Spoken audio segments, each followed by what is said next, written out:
नमस्कार साथियों, स्वागत है आपका आपके अपने YouTube चैनल अंजू भारती की पाठशाला में। मैं हूं अंजू भारती। आप पढ़ रहे हैं मुझसे हिंदी व्याकरण। तो आज की क्लास होने वाले हैं हिंदी व्याकरण में जीवों के प्रयोग के आधार पे स्वरों का वर्गीकरण। तो जीव के प्रयोग के आधार पे स्वरों का वर्गीकरण।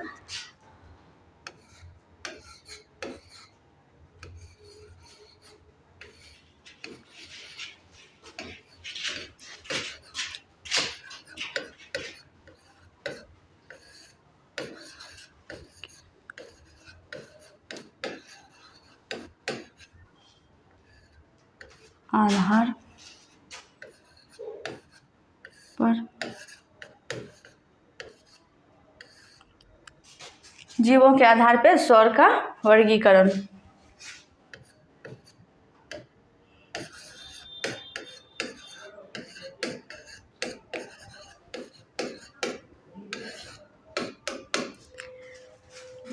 इससे पहले अगली क्लास में जो कुछ भी बताए हुए थे उसको हम रिकॉल करा दे रहे हैं।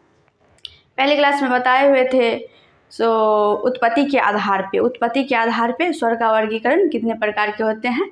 तो उत्पत्ति के आधार पे स्वर दो प्रकार के होते हैं। तो उसमें बताए हुए थे मूल स्वर और संधि स्वर। मूल स्वर की संख्या 4 होते हैं, अ, ई, उ, री। और संधि स्वर बताए हुए थे। संधि स्वर दो स्वरों से मिलके बनता है। जो स्वर दो स्वरों के योग से मिलकर बनता है उसी को संधि स्वर कहते हैं। ये सब बताए हुए थे। तो आज जो है उत्पत्ति के आधार पे चलना है। आज जो है जीव के प्रयोग के आधार पे चलना है। जीव के प्रयोग के आधार पे स्वर कितने प्रकार के होते हैं। तो 3 प्रकार के होते हैं। जीव के प्रयोग के आधार पे स्वर कितने प्रकार के होते हैं। 3 प्रकार के होते हैं।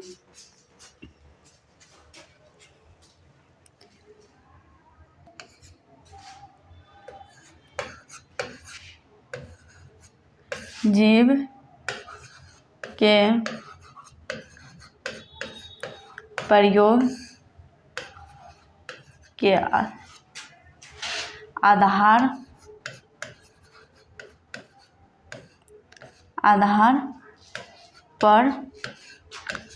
पर स्वर 3 प्रकार के होते हैं।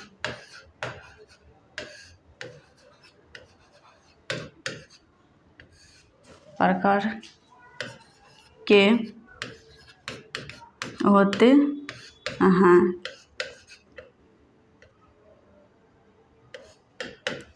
स्वर के आधार पे जीव के प्रयोग के आधार पे स्वर कितने प्रकार के होते हैं। 3 प्रकार के होते हैं। तो कौन कौन सा प्रकार के होते हैं। तो नंबर 1 में अग्र स्वर, नंबर 2 में मध्य स्वर, नंबर 3 में पश्च स्वर। इसको पहले लिख लेते हैं।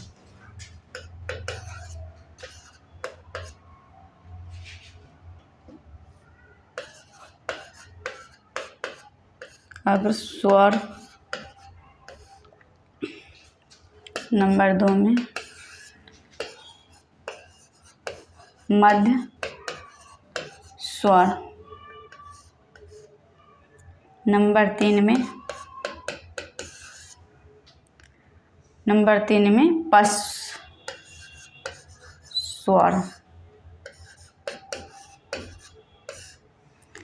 तो पहले जो है चलना है अग्र स्वर के बारे में जानना है। अग्र स्वर किसे कहते हैं। अग्र स्वर के बारे में जानना है। अग्र स्वर किसे कहते हैं। जिन स्वरों के उच्चारण में जीभ का अगला भाग काम करता है उसे अग्र स्वर कहते हैं। जिन स्वरों के उच्चारण में जीभ का अग्रभाग काम करता है उन्हें अग्र स्वर कहते हैं। तो इसको पहले हम लिख लेते हैं अग्र स्वर को। नंबर 1 में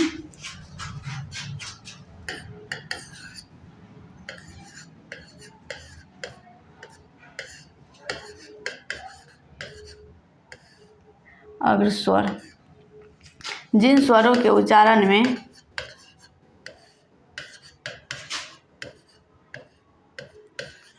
जिन स्वरों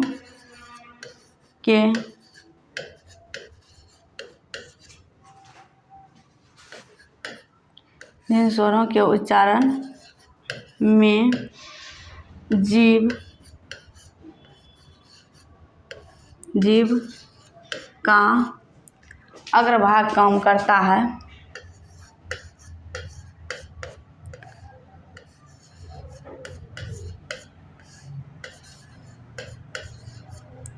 काम करता है, उन्हें अग्रस्वर कहते हैं।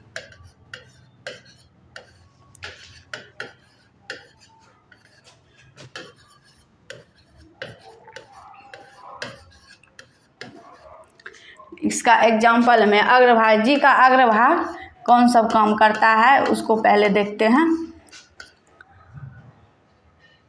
ई, री, ए, ऐ, ये सब जो है जीभ का अग्रभाग काम करता है। जैसे कि जीभ का ये जो है, जीभ का ये भाग, जीभ का जो ये भाग है, ये भाग काम करता है, जीभ का ये भाग काम करता है अग्रस्वर में। जैसे कि आप उच्चारित कीजिए इसको, ई, री, ए, अ, ये जो है जीभ का अगले वाला भाग, ये अगले वाला भाग काम करता है इसमें। तो चलिए मध्य स्वर, मध्य स्वर ये जीभ का जो है, ये जीभ का आगे वाले भाग है, ये जीभ का आगे वाले भाग है।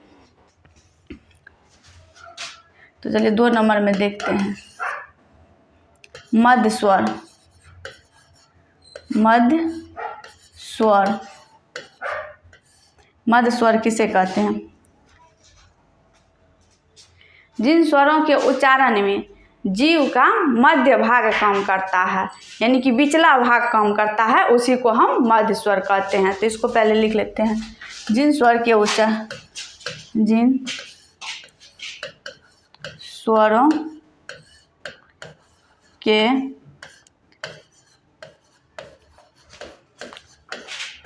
उच्चारण में, जिन स्वरों के उच्चारण में जीभ का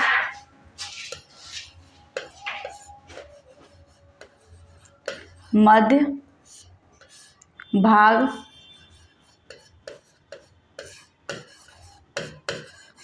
काम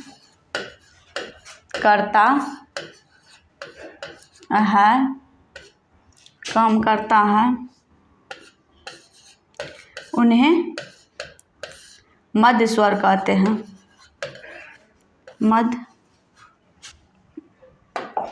उन्हें मध्य स्वर कहते हैं।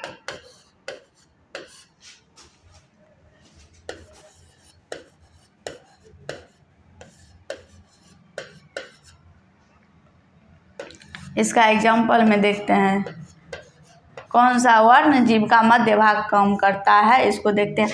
जैसे कि अ, उच्चारित जब करिएगा इसको अ, तो ये जो है जीभ का विचला वाला भाग, ये भाग काम करता है, उसको जीभ का मध्य स्वर कहते हैं।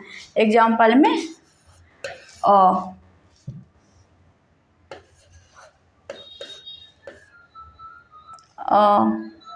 ये जीभ का मध्य भाग, ये मध्य भाग जो है ये भाग काम करता है, जीभ का मध्य भाग काम करता है, ये जो है जीभ का मध्य भाग काम करता है। तो चलिए अब जो है चलते हैं पश्च स्वर। पश्च स्वर हम किसे कहते हैं? तो पश्च स्वर जो है, पश्च स्वर हम पश्च स्वर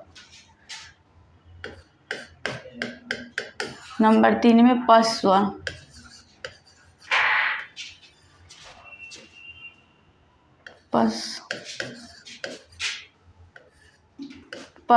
पश्च स्वर हम किसे कहते हैं? जिन स्वरों के उच्चारण में जीव का पिछला भाग काम करता है, जिन स्वरों के उच्चारण में जीव का पिछला भाग काम करता है, उन्हें हम पश्च स्वर कहते हैं। तो चलिए इसको पहले लिख देते हैं। जिन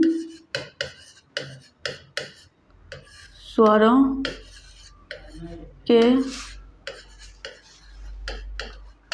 उच्चारण में जीभ का जिन स्वरों के उच्चारण में जीभ का पिछला भाग काम करता है, पिछला भाग काम करता है, उन्हें पश्च स्वर कहते हैं।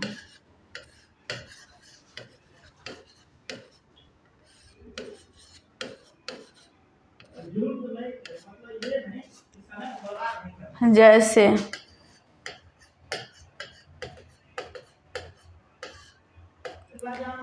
इसमें जो है जैसे में जो है पश्च स्वर का जो ये सब आ जाएगा। जीभ का पीछे वाला ओर जो जी जो है जी, ये जो है पिछले से भाग से जो चीज़ उच्चारित करते हैं उसी को हम पश्च स्वर कहते हैं। तो एग्जाम्पल में लिख लेते हैं आ, ये जो है पीछे की ओर से हम बोलते हैं ऊ,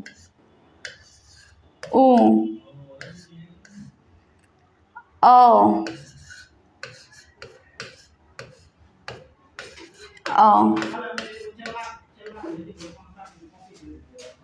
ये जो है जीभ का ये वाला पिछला वाला भाग से इसका उच्चारण स्थान होता है जीभ का पिछले वाला अ उ औ, ये पीछे वाले भाग है, इसी को पश्च स्वर कहते हैं।